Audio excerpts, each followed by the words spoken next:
Еколошките налепници кои ќе покажуваат кое возило колку го загадува воздухот ќе бидат на товар на граѓаните. Тие ќе се добиваат при регистрација на возилата и засега ќе се однесуваат само на автомобилите. Автобусите и камионите во оваа фаза ќе куртулат од мерката. Бројките говорат дека во земјава се регистрирани околу 460.000 возила, од кои над 77% се со Евро 1, 2 или се без стандарди, што значи дека ќе ја добијат црвената налепница. Тоа значи дека ќе им биде забрането да возат во деновите кога воздухот ќе биде многу загаден. Оваа мерка е за подобрување на квалитетот на живење, за намалување на аерозагадување со конечна цел здравје кај граѓаните. Мислам дека не постои компарација со здравјето на еден човек. Скопје денеска се најде на 14-тото место на најзагадени градови во светот. Ако се знае дека според анализите возилата се втори извор на аерозагадување, значи дека владината мерка ќе удри на поединците.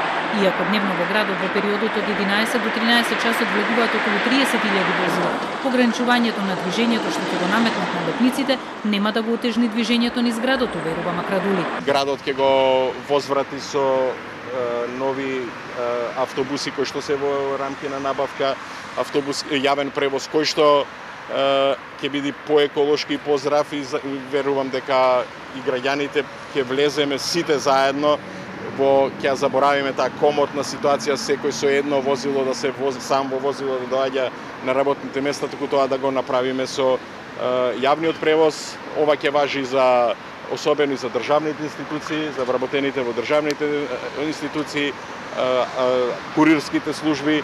Граѓаните не се уверени во тоа дека еколошките налепници ќе го намалат аерозагадувањето. Градот може да се ослободи од старите возила, но воздухот и натаму ќе биде опасен по здравјето. Нема да се намали, истото ќе биде пак. Исто ќе биде само сега што се очекува, игам ако ви ги тргнат овие постарите возила, пошто гледам сега посебно кога се збори понови возила ќе се возат. Тоа веќе може да има некој ефект, иначе за сега исто ќе биде се. Предлог законот предвидува строги контроли на техничките служби кои ќе издаваат налепници. Возилата што нема да стават налепница ќе бидат предмет на почести контроли за количината на издувни гасови од возилото. Ако тоа не ги исполнува стандардите ќе биде исклучено од сообраќај, а казните ќе се движат од 300 евра па нагоре. Субвенциите кои ги планира владата за набавка на електрични и хибридни возила се очекува да ги искористат околу 200 граѓани, а субвенциите за уреди за метан или течен газ околу 1200.